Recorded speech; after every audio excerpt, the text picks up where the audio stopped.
हाय, good afternoon. Market का पंचनामा में आप सबका स्वागत है। हाँ, कल जुड़ नहीं पाया था आप लोगों से, पर आप सबको समझ में आ गया होगा क्यों वो मुलाकात हो नहीं पाई थी, क्यों रूबरू आप लोगों से हो नहीं पाया था। लेकिन जहां तक मार्केट्स की बात है, मजा नहीं आया स्क्रीन को देख के। अगर तो कल हमारा, क्योंकि बाजार काफी गिरा था, एशिया में क्या हुआ था, वायलेंट रिएक्शंस थे। निकेई गिरा था, हम गिरे थे, और शंघाई और हैंगसेंग खूब चले थे। बाकी कई सारे फेरिफेरल मार्केट्स बंद थे। निकेई गिरने का रीजन था, चाइना चढ़ने का रीजन था। निकेई गिरने का क्योंकि नए पीएम साहब का सामने आए, चाइना चढ़ने का क्योंकि गजब का स्टिमुलस इंजेक्ट हो रहा था, तो हैंगसेंग भी फेरिफेरल मार्केट बढ़िया मजबूत था। हमारे गिरने के पीछे कुछ रीजंस ढूंढ रहे थे हम लोग। अब उसमें एक रीजन हो सकता था कि चाइना की तरफ फ्लोज जा रहे होंगे। भाई, चाइना इस तरह से इतने साल से कुछ करके नहीं दिया, इतनी लिक्विडिटी झोंकी जा रही है जो कोविड टाइम में हुआ था, उसके बाद सबसे बड़ा स्टेप उठाया जा रहा है इकोनॉमी को पटरी पे लाने के लिए।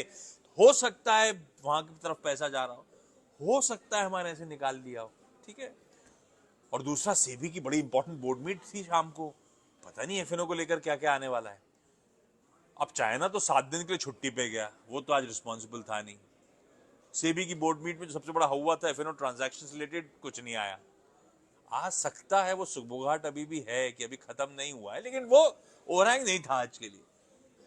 ग्लोब के संकेत बढ़िया थे।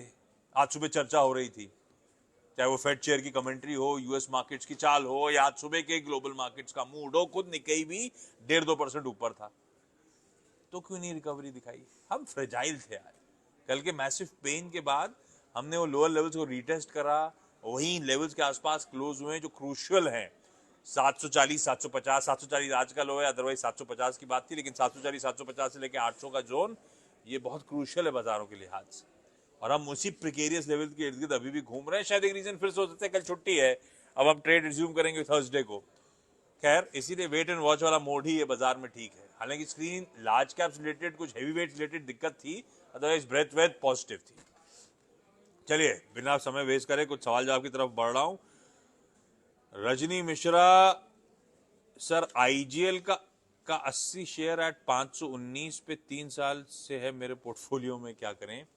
रजनी मैम, जहां तक आईजीएल की बात है, अब भाव वाव तो नहीं, और 3 साल के टाइम होराइजन से आपके पास ऑलरेडी होगा, लेकिन एज ऑन डेट कहानी समझा देता हूं। इंद्रप्रस्था गैस में कुछ बिगड़ा नहीं है, इनफैक्ट काफी कुछ पॉजिटिव्स हैं इसके साथ। मेरे लिए सबसे इंपॉर्टेंट वॉल्यूम्स, क्योंकि इसके पास अब बहुत बढ़िया पोर्टफोलियो हो गया। आईजीएल एक समय था जब अपन कहते थे एनसीआर एनसीआर एनसीआर, उसके बाद तो काफी सारे जीएस कहते हैं ना, जोग्राफिकल वो ऐड जो कर रहे हैं, तो वो जीएस जो है अब तो कई जगह इन्होंने एक्वायर कर लिए हैं। अब और भी जोग्राफिकल स्प्रेड हो चुका है, तो जोग्राफिकल स्प्रेड जो है इनकी विजिबिलिटी को आगे और बढ़ा रहा है। तो अच्छा बिजनेस सेंस भी है डाइवर्सिफाई करना अपने आप को, और ग्रोथ भी देगा। इनफैक्ट कई सारी ब्रोकरेजेस और ऑफलेट कुछ ब्रोकरेजेस ये तक हाईलाइट कर रही है, अब नॉमिनल सा है, बढ़िया है, कि यहां से लेकर अगले 5 सालों तक ये 10% का सीएजीआर वॉल्यूम ग्रोथ तो वैसे डिलीवर कर देगा, और 10% वॉल्यूम सीएजीआर अगले 5 साल के लिए इज वेरी हेल्दी। तो यही वो, और अपना एक तो अपनी खुद की डिमांड जो है सीएनजी पीएनजी की, उसके लिए तमाम टेलमेंट्स की तो बात करने की जरूरत है नहीं। ऊपर से सीएनजी में तो बजाज ने अभी, वो याद होगा आपको, 2 व्हीलर सीएनजी उतार दी थी। तो मतलब बेसिकली ग्रोथ की विजिबिलिटी, नई अपॉर्चुनिटीज काफी सारी हैं इन कंपनीज के सामने। ये होगी ग्रोथ की कहानी। इनके एंड में क्या हो रहा है, वो हाई टेम्परेचर हाई प्रेशर, वो HP high temperature high pressure high temperature HP fields, वहां से गैस की सप्लाई, उसकी तरफ एलोकेशन बढ़ता हुआ, मतलब ज्यादा एलोकेशन वहां से हो रहा है गैस का। ये इससे फायदा ये होगा कि इनकी प्राइसिंग पावर, इनके पास इनके मार्जिन एक्सपैंड हो सकते हैं, गुंजाइश है। ये पेंसिल इन कर रही है ब्रोकरेजेस। तो एक तरफ अपन हाईलाइट कर रहे हैं कि ग्रोथ बढ़िया है, नए जोग्राफीज ऐड कर रहे हैं, 10% की एटलीस्ट सीएजीआर बनेगी अगले कई सालों तक। दूसरी तरफ अपन कह रहे हैं कि मार्जिन प्रोफाइल इंप्रूव होने का दमखम है तो स्वीट स्पॉट में है। फिर क्यों सोचना, मतलब लॉजिकली इस समय फिर कोई चैलेंज नजर नहीं आता। बाकी आपका फाइनेंशियल एडवाइजर ज्यादा बेहतर बताएगा आपको, लेकिन I am assuming so, hold किया जा सकता है। पर मैं जब भी होल्ड बाय सेल कहता हूं, मेरी बातों में मत जाइएगा, अपने फाइनेंशियल एडवाइजर से कंसल्ट करिएगा, मैं सिर्फ उन स्टॉक्स के बारे में चर्चा कर रहा हूं। जहां तक Jindal steel and power limited, JSPL, metals इस समय बड़े स्वीट स्पॉट में, तो लॉजिकली तो मेटल्स होल्ड है। जेएसपीएल के साथ कुछ और भी टेलविंड स्वीट स्पॉट में क्यों है, क्योंकि अपन ने इससे पहले जब चर्चा करी थी, नहीं मार्केट के लिए चर्चा करी, इससे पहले तो अपन आईजीएल पे थे। बड़ा रीजन चाइना में, क्योंकि बहुत तगड़ा स्टिमुलस मॉनेटरी और फिस्कल मेजर्स लाए जा रहे हैं। वो जो पॉलिट ब्यूरो की मीटिंग हुई थी, तब तो कुछ अनाउंस नहीं करा था, अरब धड़ल्ले से कदम पे कदम उठाए चले जा रहे थे छुट्टियों पे जाने से पहले। तो उससे माना जा रहा है मेटल्स ऑलरेडी, ऐसा नहीं कि हिंदुस्तान में भी 10-12% स्टॉक्स चले हैं, 10 से 15% के आसपास चल गए ऑफ लेट। पर मेटल्स ऐसे ही होता है, एक तरफा बड़े शार्प और स्ट्रॉन्ग मूव्स आते हैं। इसीलिए मैं हमेशा कहता हूं मेटल्स वो है जिसमें फंडामेंटल से ज्यादा आपको सिक्लिकलिटी का टेस्ट लेना होगा, ग्लोबली चल क्या रहा है वो समझना होगा। तो इस समय तो साइकिल इनके फेवर में जा रही है, तो जेएसपीएल है, कोई और मेटल हो, एनएमडीसी वगैरह सब चल रहे हैं ना। जेएसपीएल के लिए मैं कह रहा हूं स्वीट स्पॉट इसीलिए क्योंकि इसने खुद भी, जेएसपीएल, एक बात ध्यान रखिएगा, एक दिक्कत ये है कि ये थोड़ा सा इंडिया सेंट्रिक बिजनेस ज्यादा है। इसके कंपनी में टाटा स्टील, जेएसडब्ल्यू स्टील का डाइवर्सिफिकेशन ग्लोबल ज्यादा है, तो इंडिया सेंट्रिक यहां पे रखिएगा। इंडिया सेंट्रिक में एक और चीज है कि अपने यहाँ डिमांड रोबस्ट है, अपने यहाँ केपेक्स में तगड़े स्पेंड्स हैं, बजट के वो आउटलेज के चलते यहाँ पे डिमांड आउटलुक बड़ा स्ट्रांग है, तो वो इनके फेवर में जाता है। एक और चीज ध्यान रखिएगा, जेएसपीएल की मुझे याद पड़ता है कुछ सालों पहले तक सबसे बड़ा, जब भी मैं मैनेजमेंट से चर्चा करता था, उस टाइम पे नो ईयर कंपनी करता था, तो सबसे ज्यादा चर्चा होती थी इनकी डेट को लेकर, कितनी हो गई भाई साहब, कम कैसे करोगे। तब मुझे याद पड़ता है 40-45 हजार करोड़ के आसपास की डेट बुक्स पे थी, और over a period of time, ये 2019 से अब तक, या 2019-18 जो भी हो, से लेकर अब 5-1 साल में इसने डेट रिड्यूस करके अब 10-15 हजार करोड़ रुपए पे कर ली। इस तरह से बैलेंस शीट डीलेवरेज करी थी। लास्ट में मैनेजमेंट को सुन रहा था, वो कंफर्टेबल है, वो मान के चल रहे हैं कि 1.5 टाइम्स ही डेट टू इक्विटी रहेगा, उसके ऊपर नहीं बढ़ेगा, जबकि ये केपेक्स के फेज में कंपनी चल रही है। करके भी दिखाया, walk the talk, balance sheet पे लेवरेज कम करी, मैनेजमेंट कॉन्फिडेंट भी है और कमेंट्री भी अच्छी दे रहा है, तो ये सब पॉजिटिव्स हैं। ऊपर से ग्लोबली मेटल्स को लेके जलवे चल रहे हैं, जो मैं चर्चा कर रहा था, तो सब स्वीट स्पॉट पे बैठता है। जेएसपीएल के लिए मेरे लिए तो ये भी अच्छा रहता है कि बहुत स्ट्रॉन्ग हैंड वाला काउंटर है भाई। इसके प्रमोटर्स की होल्डिंग देख लो, एफआईएस डीआईएस को मिला लो, तो मेरे ख्याल से 85% ज्यादा तो इन सब के पास ही है। और जिन जिन्होंने मार्केट गुरुकुल, वो अपन की आवाज की मास्टर क्लास ज्वाइन करी थी, उसमें ये सब पॉइंट्स टू पॉन्डर थे, है ना। अपन ने जब शेयर होल्डिंग की बात करी थी, कितने स्ट्रॉन्ग हैंड में स्टॉक है, ये सब देखना जरूरी है। ये सारे टिक्स बॉक्स वैसे वहां पे टिक हो रहे हैं, रोबोस्ट स्टील डिमांड के साथ साथ। मुझे लगता है JSPL for the time, but मैं हमेशा मानता हूं कि इन फंडामेंटल्स का कोई मायने नहीं है, ज्यादा इंपॉर्टेंस नहीं है, जब तक ग्लोबली मेटल्स को लेकर टेलविंड ना आए। तो वो इस समय चल रही है, वो किस फेज में कहां तक पहुंच गया, कितना और चलेगा, ये नहीं पता। तो मेटल्स को जनरली प्ले करने का तरीका ये होता है, अगर आप इस साइकिल को ही प्ले कर रहे हो तो थोड़ा सा डीपर लेकिन ट्रेल करते हुए स्टॉप लॉसेस लेके चलना चाहिए। वो बहुत अच्छा तरीका होता है मेटल्स की साइकिल्स को थोड़ा सा डीपर, इसीलिए कि वोलेटिलिटी आएगी मार्केट के मूड के साथ, लेकिन इवेंचुअली हो सकता है मेटल्स यहां से और भी अच्छा आउट परफॉर्म करते हुए नजर आए।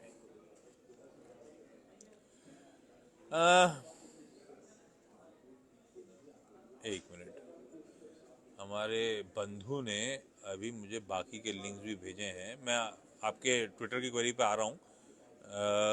मैं जरा इसमें भी, कल निफ्टी ऊपर जाएगा, जेडी साहब कल निफ्टी ऊपर नहीं जाएगा। मैं आमतौर पर निफ्टी पे कोई कमेंट देता नहीं हूँ, लेकिन स्पेसिफिकली कह रहा हूँ कल निफ्टी ऊपर नहीं जाएगा, कल छुट्टी है ना, जहां बंद हुआ है वहीं रहेगा। परसों जाएगा नहीं जाएगा ये कहना बड़ा मुश्किल है मेरे लिए, क्योंकि 2 दिन के हमें क्यूज को डाइजेस्ट करना होगा। तो कल का आंसर तो क्लियर है, कल निफ्टी ऊपर नहीं जाएगा। सॉरी, बंद हो गया है।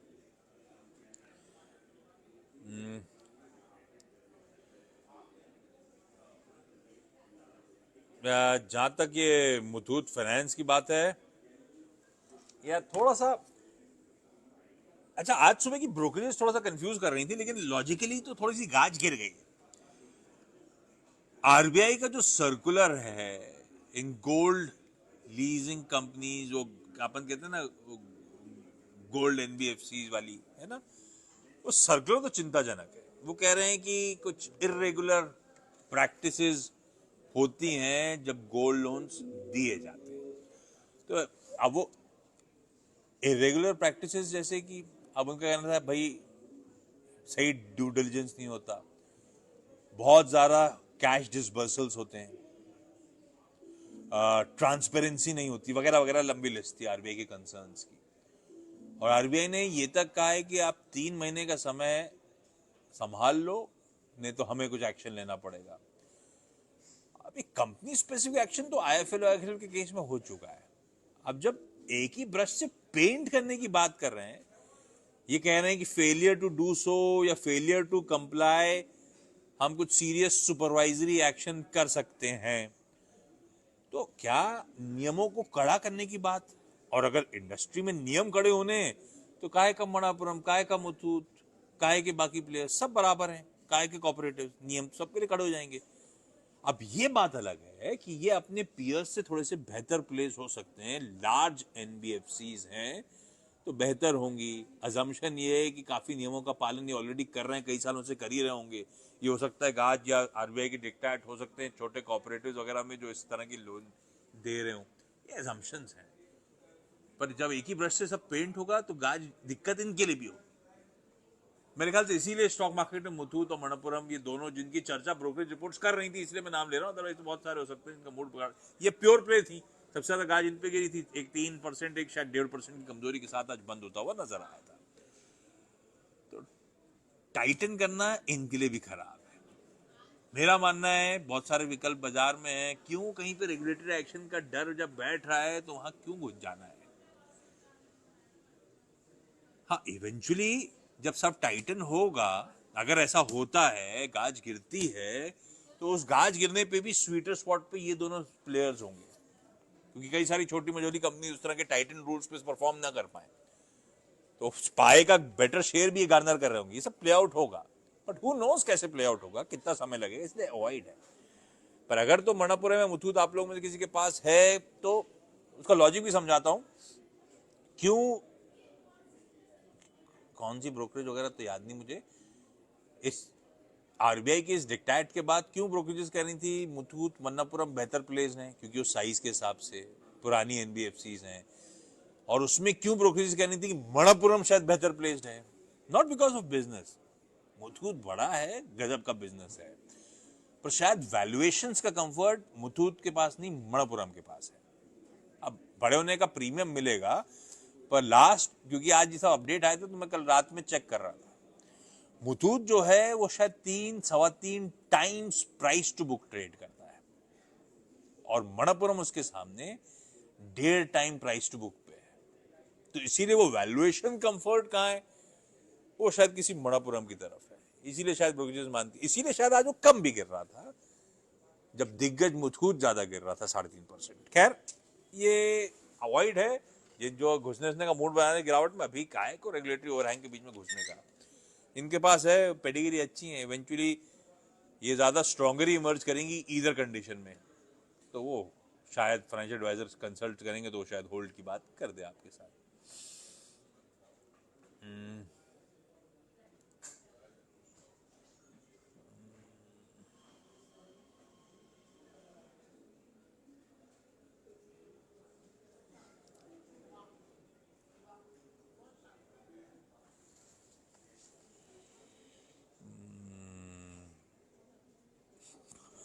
एमडी नायर ने एक अच्छा सवाल पूछा है, सब निगेटिव है, आरओई, ईपीएस, ये वो दिक्कतें तमाम दिखती हैं, उसके बाद भी कोई कंपनी अच्छी कैसे हो सकती है। एग्जाम्पल है टाटा स्टील। नायर साहब सवाल अच्छा है, और जो सिक्लिकल्स होते हैं ना उनका बिहेवियर ऐसा ही होता है। ये बात मैंने सीएमडी सिवास के मार्केट गुरुकुल में करी हुई है, हमने इस बार जो कंडक्ट करा था। सिक्लिकल्स और स्टील कंपनी जैसे आपने एग्जाम्पल साइड करा, पता है इनको लेने का समय और उनको छोड़ने का समय कब होता है, उल्टा होता है बाकियों के सामने। जैसे अपन स्टॉक खरीदते हैं जब पी सप्रेस्ड होते हैं, वैल्यूएशन बाजार दे नहीं रहा होता है, कंपनी अच्छी होती है तो आप खरीदने की सोचते हो। मेटल्स में उल्टा होता है, मेटल्स में पी जब बहुत स्ट्रेच नजर आते हैं तब वो समय होता है खरीदारी करने का। तब मतलब है किसी अर्निंग्स कंप्रेस्ड है, साइकिल के लोस पे आप उठा रहे हो, और ये साइकिल जब एक्सपेंशन मोड में जाती है तो अर्निंग्स बढ़ती हैं, मल्टीपल्स गिरना शुरू होते हैं, तब दरअसल टाइम होता है इन स्टॉक्स से चेकआउट करने का। कभी सोचिएगा, जो मैं सिक्लिकल्स के बारे में समझा रहा हूं, इवन टाटा स्टील और बाकी स्टील कंपनीज के लिए भी एग्जांपल है। इसलिए वो ये सब गुरुकुल में काफी समय दिया था, और जब गुरुकुल में सवाल जवाब का सिलसिला हुआ था ना, तो लोगों ने सवाल को उठाया भी था, फिर से मुझे याद पड़ता है अभी भी, ये आपने जो समझाया था वो। इसलिए सिक्लिकल्स को ट्रीटमेंट अलग है। आपने सब सही कहा, लेकिन हर इंडस्ट्री पे वो सेम फंडामेंटल्स नहीं बैठते। सिक्लिकल्स और खासतौर पे स्टील्स और मेटल्स के लिए वो फंडामेंटल्स अलग हो जाते हैं। अच्छा, आज का लास्ट सवाल लेते हैं, फिर आप लोग कल की छुट्टी एंजॉय करिएगा। कहाँ मेरा मुंह थोपड़ा देखेंगे आप? अपन लोग अब मुलाकात करेंगे इसके बाद थर्सडे को। सर मिड कैप में एग्जिट करूं? नहीं, एक पेंट से, एक ब्रश से पुष्पेंद्र कुमार सर नहीं पेंट करिएगा। मिड कैप की वैल्यूएशन स्ट्रेच थी, अपन ने कई बार बोला। लार्ज कैप्स में वैल्यूएशन कंफर्ट था, बैंक्स में वैल्यूएशन कंफर्ट था, चर्चा करी थी सब। वो वैल्यूएशन, अब ये एक वो जेनरिक है, ऐसा नहीं कि सारे मिड कैप्स, और कुछ मिड कैप्स प्रीमियम कमांड करेंगे, और आपको इंडिविजुअली कॉल लेना होगा आपका डिस्कंफर्ट कहां है। वाकई बहुत स्ट्रेच्ड है, रिजल्ट्स में कुछ कंसर्न्स आ सकते हैं वगैरह वगैरह, क्योंकि अब रिजल्ट सीजन सामने खड़ा हुआ है। वो सब जांच के एक साथ मिड कैप्स डंप नहीं करे जाते। इंडिया स्टोरी, वैसे भी स्टॉक्स एक साथ डंप नहीं करे जाते, चर्न किए जाते हैं। भाई आपको इंडिया ग्रोथ स्टोरी पे तो बिलीफ होना चाहिए जब हिंदुस्तान में पैसा लगा रहे हो। इंडिया ग्रोथ स्टोरी में बिलीफ है तो आप इन्वेस्टेड रहोगे। ये हो सकता है समय समय पे मैं चर्न करता रहूं, कभी मैं मिड कैप से लार्ज कैप की तरफ जाऊं, कुछ अनकंफर्टेबल स्टॉक से एग्जिट करूं, कहीं पे वैल्यूएशन, जैसे बैंक्स, दिग्गज भी क्या कर रहे थे, जब तक बाकी पॉकेट चल रही थी पैसा डाले जा रहे थे, जब देखा कि सब बहुत महंगा हो गया है, पैसा निकाल के बैंक्स में लेकर आ गए। सब यही करते हैं, बड़े बड़े पोर्टफोलियो मैनेजर भी यही कर रहे होते हैं। तो वो कंफर्ट जहां पे है वहां पे पैसा चैनलाइज हो जाएगा। तो आप अपने पोर्टफोलियो को रिव्यू करिए सर, ऐसा नहीं कि सारे मिड कैप्स डंप कर दिए जाएंगे। कुछ बेहतरीन पेडिग्री के मिड कैप्स हैं जिन्हें छोड़ने की कोई जरूरत ही नहीं है, होल्ड करने लायक हैं स्टॉक लंबी अवधि के लिए, बिल्कुल होल्ड करिए। इवेंचुअली कहा जाता है स्टॉक प्राइसेस अर्निंग्स के गुलाम है ना। तो आपको दिखता है आपके मिड कैप्स यहां से आने वाले समय में आउट परफॉर्मेंस दिखाते रहेंगे, तो स्टॉक शायद टाइम वाइज ही करेक्ट हो रहे होंगे, प्राइस वाइज शायद डैमेज ना आए, क्योंकि उनमें हर लो लेवल पे पैसा चैनलाइज होगा। खैर, ये आपके इंडिविजुअल पोर्टफोलियो की स्टडी होगी। लास्ट सवाल है नारायण हृदयालय या नारायण हेल्थ केयर। अब मुझे एग्जैक्ट तो याद नहीं, लेकिन ये स्टॉक 1200, 1300, 1400 इन जोन्स के आसपास शायद मोटा मोटी कंसोलिडेट कर रहा है। अब बेसिकली कुछ करके नहीं दे रहा है, ऐसा काफी लंबे समय से ऐसा हो रहा है। जिस इंडस्ट्री में है ये hospital stocks, hospital as a space, health care services as space मुझे बहुत अट्रैक्टिव लगती है, और कोर पोर्टफोलियो में इनमें से एक ना एक स्टॉक तो होना ही चाहिए। अब वो कौन सा होगा, फाइनेंशियल एडवाइजर से कंसल्ट करिएगा। नारायण हृदयालय क्यों नहीं परफॉर्म कर रहा, उसका सिंपल लॉजिक समझाता हूं। इस कंपनी ने, अपन ने चैनल पे चर्चा करी थी, मैंने नहीं करा था वो इंटरव्यू, किसने करा था मैं सुन रहा था। नारायण हृदयालय के जब मैनेजमेंट आए थे तब उन्होंने वो बोला था हम केमन आइलैंड्स पे बड़ा हॉस्पिटल खड़ा करने जा रहे हैं। उसके बाद दूसरी बार आए थे जब उन्होंने वो अपनी मेडिकल इंश्योरेंस आर्म को खड़ा कर लिया था। दोनों बार उस केमन आइलैंड्स के प्रोजेक्ट पे बात हुई थी। तगड़ा इन्वेस्टमेंट है, बहुत तगड़ा इन्वेस्टमेंट आने वाले कुछ सालों पे ये कंपनी जो करने वाली है। अब इतना तगड़ा इन्वेस्टमेंट होना है तो ये आ गई अपनी केपेक्स की तगड़ी साइकिल में, तो हो ना हो मार्जिन्स कंप्रेस्ड रहेंगे, और आने वाले कुछ सालों में हो सकता है जहां पे मार्जिन्स खड़े हुए 20% प्लस पे या उसी के आसपास, वहां से कूल ऑफ हो, थोड़ा सा कॉन्ट्रैक्शन मार्जिन्स में इस केपेक्स के चलते। अब ये केपेक्स पूरा होने के बाद भी उस हॉस्पिटलाइजेशन की यूटिलाइजेशन लेवल्स इंप्रूव होंगे, उसके बाद वो मार्जिन एक्रेटिव बनता है। तो थोड़ा सा फेज जो लंबा है, और बिजनेस अच्छा है, वो ये सब मानते हैं, वो केपेक्स कमीशन हो जाएगा, ऑन स्ट्रीम आ जाएगा, तो ग्रोथ के लिए बहुत की लीवर्स बनेंगे, और शायद वहां पे केमन आइलैंड्स पे रियलाइजेशन यहां से बेहतर होंगे। पर वो अच्छे दिनों के पहले थोड़े से ये पेन पीरियड आया है, क्योंकि कंपनी अच्छे खासे हैवी इन्वेस्टमेंट फेज से जा रही है। तो अगर आप विलिंग टू वेट आउट, अच्छी कंपनी है, देवी शेट्टी साहब के जलवे हैं और कंपनी बहुत अच्छे से खड़ी कर रखी है। पर क्या इससे बेहतर विकल्प इस समय है अगर ये चैलेंजिंग फेज आया है? हाँ, वो है। तो ये कॉल लेना पड़ेगा आपको कि आप विलिंग टू वेट आउट, क्योंकि पेन पीरियड आया है और वो पेन पीरियड सबको पता है, इसीलिए वो स्टॉक बिहेव नहीं कर रहा, चल नहीं रहा, कंसोलिडेट कर रहा है। तो अगर आप विलिंग टू वेट आउट तो कोई दिक्कत नहीं है। केपेक्स फेज बढ़िया है इस कंपनी का, एक बार निकलेगी तो शायद बहुत बढ़िया रिटर्न्स या बहुत एटलीस्ट फाइनेंशियल्स में इंप्रूवमेंट। रिटर्न्स तो क्या स्टॉक मार्केट डिसाइड करेगा, पर वो फाइनेंशियल्स में फिर मार्क्ड इंप्रूवमेंट आपको वापस आना शुरू होगा। चलिए, अब अपन थर्सडे को 3:30 बजे आपसे मुलाकात करेंगे इसी मार्केट का पंचनामा में। और थर्सडे को तो मेरे ख्याल से गावा सर के साथ चाचा भतीजा निफ्टी दिन दाड़े भी हो रहा होगा 11:30 बजे, तब भी जुड़ लीजिएगा। तब और भी ज्यादा क्वेरीज आप लोगों की, कई सारे स्टॉक्स जिनके फंडामेंटल्स आमतौर पर नहीं तो तोड़ता हूँ वो भी आप लोग उठाते हैं, तो वो ऐसे स्टॉक्स में गावा सर से वहां पे चर्चा कर लूंगा और टेक्निकल फिट टटोल लेंगे अपन। थैंक यू सो मच जुड़ने के लिए आप सबका। Bye bye.